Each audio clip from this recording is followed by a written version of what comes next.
자, 안녕하세요. 오늘부터는 좀 새롭게 시작하는 이제 시리즈물을 다룰 건데요. 자산시장이 100년 동안 어떻게 이제 역사가 반복됐는지 살펴볼 건데, 이번 시기에는 이제 오늘은 이제 1900년대부터 1921년도까지의 자산시장이 어떻게 변했는지를 한번 살펴보도록 하겠습니다. 일단은 1900년대부터 21년도까지 뭐 통화체제, 그리고 그다음에 지정학적으로 어땠는지, 기술혁명이 뭐가 있었는지, 정책적으로 어떻게 됐었는지를 한번 살펴볼 건데요. 어, 굳이 이제 1900년대부터 이제 시작하는 이유는 단순합니다. 현대 자산시장을 움직이는 이제 여러 가지, 아까 지금 말씀드린 네 가지를 모두 반영해서 어떤 모습이 나타나는지를 알아야 이후에 이제 어떻게 역사는 또 반복되잖아요. 그래서 어떻게 이제 앞으로 자산시장이 변할지를 예상을 해보고 거기에 대한 대응을 할 수 있기 때문에 저도 같이 공부를 해서 역사적으로 반복되는 패턴들을 이제 파악하고 앞으로 어떻게 대응할지를 좀 저도 공부하려고 하는 거고요. 한번 크게 한번 이제 시작을 한번 해보겠습니다. 일단은 지금 1900년대부터 보면은, 잠시만요. 마우스 어디 갔냐? 여기구나. 근본이제를 채택을 하게 되고, 1907년에 이제 한번 이제 패닉 상태가 오죠. 어, 큰 이제 하락이 한번 오고, 그 다음에 연준이 설립이 되고, 14년에 1차 세계대전이 발생을 하고, 그 다음에 18년에 이게 끝나죠. 그래서 인플레가 쭉 발생을 하고, 이때 한번 큰 공황 상태가 옵니다. 그러니까 큰 하락이 오죠. 그리고 나서 회복을 이제 슬슬 이때 1년 만에 하고, 이제 이때부터 이제 계속 좀 광란의 시대가 펼쳐진다고 보시면 되고요. 큰 흐름은 이렇게 되고, 그래서 하락이 이럴 때 한 번, 그 다음에 이제 전쟁 나면서 한 번, 그 다음에 요때 한 번, 이렇게 나타납니다. 거의 뭐 한 7년에 한 번꼴로 이렇게 나타났었죠. 지금 보면은 지금이랑 비슷한 이제 거는 전쟁 이슈죠. 지정학적 이슈가 그때도 있었고 지금도 있고, 그 다음에 기술혁명, 이때는 이제 자동차와 전기가 이제 만들어졌는데, 지금은 이제 AI가 기술혁명을 이끌고 있죠. 그래서 뭐 지금도 마찬가지지만 그때도 이제 디플레이션 얘기가 계속 나왔었죠. 기술이 발전하면서 그럴 수 있다라고 계속 그때도 그렇고 지금도 이제 주장을 하고 있는 사람들이 있고, 그리고 그 다음에 페어 위에서다. 그러니까 한번 이제 패닉 상태처럼 엄청 빠진 다음에 그 다음부터 이제 강세장이 나타난다라고 얘기를 하고 있죠. 자, 자산군별로 한번 차트를 볼게요. 이때는 뭐 나스닥이 없었기 때문에 다우존스로 봐야 하는데, 거의 뭐 횡보장이죠. 50에서부터 100까지 계속 이렇게 횡보를 했었고, 1907년에 한번 패닉 상태로 거의 한 50% 정도 빠졌고, 전쟁 나면서 한 번 더 빠졌고, 그리고 여기까지 이렇게 올라갔다가 여기서 한번 쭉 빠지죠. 또 세 번의 폭락이 한 50%씩 이렇게 있었고, 음, 이제 그 어디 있냐, 여기 있지. 그 1차 세계대전이 나타났을 때 그 뉴욕 증시를 이제 폐쇄를 했다고 해요. 실제로 너무 패닉 상태가 오니까 폐쇄를 했다고 하고, 뭐 그대로 뒀으면은 뭐 더 빠지지 않았을까, 뭐 이런 생각도 드는데, 뭐 이때 당시 상황은 제가 정확히 모르니까. 어쨌든 이제 한 5, 6개월 정도 폐장을 했고, 그 이후로 이제 88% 반등을 이렇게 쭉 올라왔죠. 그리고 이때 이제 인플레이션이 오면서 이제 주식 주가도 이만큼 올라갔고, 다시 또 이제 안정되면서 빠르게 떨어졌습니다. 채권 금리는 계속해서 올라갔죠.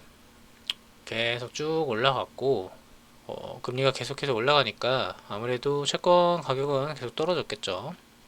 1차 세계대전에 이제 미국 채권이 이제 발행이 많이 되면서 그 영국 다음에 안전자산이라고 이제 인식이 완전히 바뀌었죠. 그래서 영국이 채무국이 되면서 세계 1위 안전자산인으로 됐죠. 그러니까 이때 패권이 영국에서 이제 미국으로 넘어왔죠. 금은 이때는 이제 가격이 동일했다고 해요. 금은 완전히 가격이 동일했고, 다만 이제 그 금이 이제 미국으로 유럽에 이제 금이 미국으로 엄청나게 들어오면서 통화량과 인플레가 엄청 증가했다고 합니다. 그리고 구리는 이제 닥터코프라고 하죠. 이게 산업화 전기화로 첫 슈퍼사이클을 이렇게 쭉 맞이했고, 이때 이제 전쟁이 나니까 뭐 전선이나 뭐 탄피 통신선 이런 게 많이 이제 필요하잖아요. 그래서 이때 많이 엄청 구리가 많이 이제 그 필요하고 경기도 그만큼 많이 과열되는 양상이었죠. 그래서 구리가 이렇게 쭉 생산량이 엄청나게 늘어났고, 그 다음에 이제 실업률도 늘어나고 경기가 안 좋아지니까 바로 이렇게 꺾이는 모습들을 볼 수 있죠. 원유 가격도 전쟁 나면서 쭉 올라올 수밖에 없죠. 그리고 이제 자동차가 이제 이때 엄청 붐이 일어났기 때문에 수요도 폭발적으로 늘어나서 원유 가격이 이때 엄청나게 푹 쭉 올라왔다고 보면 됩니다. 여기 차트 보면. 그리고 당연히 이제 경기가 침체가 되면서 원유 수요량이나 이런 것들이 줄기 때문에 가격도 당연히 안정됐고요. 그래서 지금 보면은 1900년대부터 1906년대까지 어땠나를 보면, 이때는 뭐 인구도 많이 늘어났고 자동차 포드 회사 설립됐고 첫 비행을 했죠. 그래서 이제 산업이 이때부터 이제 폭발하기 시작합니다. 물론 이제 이때는 아무 일 없었지만 이제 잠재적으로 기반이 만들어지는 사이클이었죠. 그리고 이때 이제 뉴욕 증시가 이제 다우존스가 50% 폭락을 했죠. 이때 이제 그 유나이티드 코퍼 매점이 이제 매점 시도가 실패했다고 해요. 그래서 이 회사의 신탁회사가 망할지도 모른다 하고 연쇄적인 공포 반응이 일어났고, 뱅크런인 상태가 일어났죠. 뱅크런 사태가 일어났고, 그러면서 이제 JP모건이 이때 등장을 합니다. JP모건이 뭐 한 사람이 이제 구제를 했다고 해요. 이때 당시에 좀 신기한 일이죠. 그래서 뭐 이렇게 해서 어쨌든 이제 회복은 하긴 했는데, 어쨌든 이제 50% 폭락을 했다고 합니다. 50% 폭락을 했고, 이 이후로 이제 연준이 생겼다고 하죠. 이 이후로 주식, 원유, 뭐 자산, 뭐 이렇게 패닉 상태가 오면 구리나 원유나 뭐 원자재 가격도 떨어지죠. 금은 이때는 이제 그 가격이 고정이었으니까 금도 원래 떨어집니다. 이제 사람들이 이제 금도 파니까. 아무튼 그렇고요. 그리고 연준이 이제 만들어지게 되죠. 이후에 연준이 만들어지게 되고, 이후에 이제 큰 이제 사건은 이제 세계 1차 대전이죠. 세계 1차 대전이고, 그래서 이때 이제 미국에서 이제 사람들이 이제 금도 인출하고 뭐 여러 가지를 이제 빨리빨리 이제 빼려고 하니까 폐쇄를 결정을 하죠. 시간도 벌고 미국을 보호하는 그런 이제 도구였죠. 지금은 뭐 상상할 수 없는데, 어쨌든 하루에 뭐 24% 빠졌다고 하고, 근데 이제 이후에 한 6, 7개월 지나서 이제 쭉 올라가서 88%까지 다시 회복했다고 하죠. 지금은 뭐 이렇게 폐장하는 게 뭐 우리나라에서 서킷 브레이크 하는 이제 우리나라도 몇 번 지금 최근에 그랬잖아요. 금리랜다. 코스피가 너무 오르거나 너무 떨어지면 이제 잠깐 멈추는 것처럼 이때는 한 6개월, 7개월 그렇게 했던 것 같아요. 그랬던 것 같고, 이제 1차 세계대전이 이제 유럽 쪽에서 주로 많이 나타났기 때문에 미국이 이제 채권자가 되죠. 글로벌 채권자가 되고, 그러면서 이제 패권이 영국에서 이제 미국으로 바뀌게 되고, 미국이 이제 가장 안전한 자산, 미국 채권이 가장 안전한 자산이 되죠. 이제 전쟁 발발 당시에는 떨어졌지만 이후에는 이제 그 아까 차트 보셨듯이 쭉 올라갔죠. 구리도 같이 올라갔고 원유도 올라갔고 금도 이제 미국으로 들어오게 됩니다. 그러면서 인플레이션이 이제 전쟁이 끝나고 인플레이션이 엄청나게 증가를 했던 것 같아요. 이제 수요도 엄청나게 자동차랑 주택 폭발하게 되고 다우존스도 올라가고, 그러면서 원유 가격도 올라가고 CPI도 이때 뭐 17%라 그랬나? 15% 정도라고 해요. 지금은 뭐 상상할 수도 없죠. 인플레이션이 엄청나게 높았던 시기고, 전쟁 끝나면 이제 호황이 온다는 직관은 맞지만 결국엔 인플레가 오고 금리가 올라가면서 이제 결국 디플레가 오게 되고 이제 침체가 시작이 됩니다. 그래서 30% 빠지게 되고 CPI도 엄청나게 빠졌죠. 실업률이 12% 정도 됐다고 해요. 공황기간은 한 1년 반 정도. 이때는 되게 짧았죠. 강도는 더 셌고 기간만 짧았다고 합니다. 원자재 폭락, 임금이나 이제 이런 것도 폭락을 했고, 다행히 근데 이제 1년 반 만에 실업률도 이제 이렇게 많이 줄어들었죠. 이때 이제 정부는 특별히 아무것도 안 했어요. 정부는 특별히 아무것도 안 했고, 오히려 구제금융이 거의 없었고, 국가 부채를 오히려 줄였고, 소득세율도 줄였고, 정부 예산도 삭감을 했고요.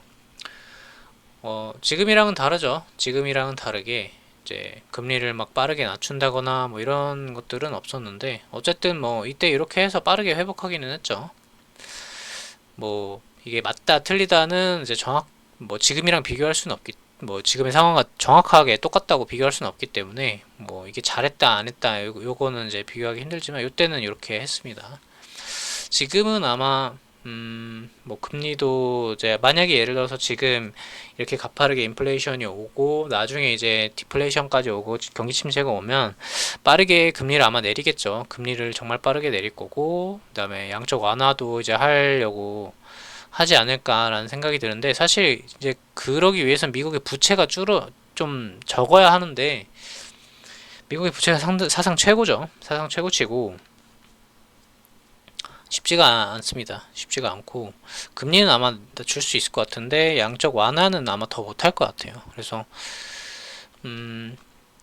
이렇게 빠르게 회복할 수 있을까? 그거는 잘 모르겠습니다. 뭐 이제 뭐 그때도 근데 이제 비슷한 거는 성장 산업이 있었다는 거죠. 이때는 뭐 자동차 뭐 이렇게 쭉 이제 산업들이 발전하던 시기였고, 지금은 이제 AI가 빠르게 발전을 하면 이런 이제 안 좋은 구조들을 조금 이제 정상화시킬 수 있겠죠, 나중에는. 그래서 요거 하나는 이제 비슷한 것 같은데, 그 이후에는 어떻게 될지 지금으로서는 좀 예상하기 좀 힘든 것 같아요. 그래서 뭐 지금이나 뭐 비슷한 게 뭐 있다면은 지금도 지금도 이제 금, 구리, 원유 지금 가격 다 비싸죠. 장기 채권 금리도 지금 많이 한 5%, 4, 5%까지 지금 올라간 상태고, 주식도 최상위권으로 엄청 높죠. 그러니까 다 비싸요. 지금 그러니까 인플레이션이라고 볼 수 있는데, 이후의 흐름은 이제 예상할 수는 없죠. 언제까지 갈지도 정확히 모르고. 하지만 이제 언젠가는 떨어질 수밖에 없다라는 걸 이제 역사적으로 보면 알 수가 있고요. 지금도 이제 전쟁, 지정학적인 이제 그 면이 있고 기술혁명도 비슷합니다. 근데 이제 통화체제나 정책적으로 어떻게 할지는 조금 그때랑 좀 달라요. 인플레 어떻게 대응할지가 좀 중요합니다. 어쨌든 뭐 그렇고, 이제 2008년하고도 좀 비교할 수 있다고 볼 수 있어요. 1907년도에 나타난 패닉 셀이나 2008년에 이제 금융위기나 이런 것들 비슷하다고 볼 수 있고, 아무튼 그렇습니다. 그렇고 이런 역사들을 알면 어쨌든 이제 자산시장이 어떻게 변할지, 그 다음에 어디서 이제 어디로 자금이 흘러갈지, 어떻게 하면 내 자산을 지킬지를 이제 알 수 있기 때문에 이런 시리즈를 계속해서 좀 할 거고요.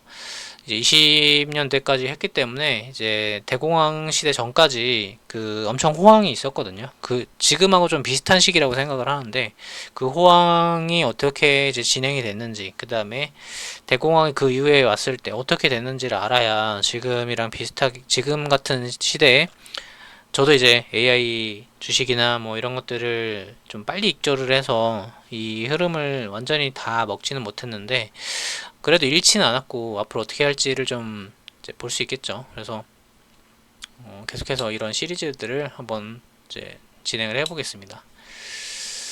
다음 시기에는 대공황 전에 이제 인플레나 자산 시장이 어떻게 상승했는지 이런 것들을 한번 정리를 해볼게요. 시청해주셔서 감사합니다.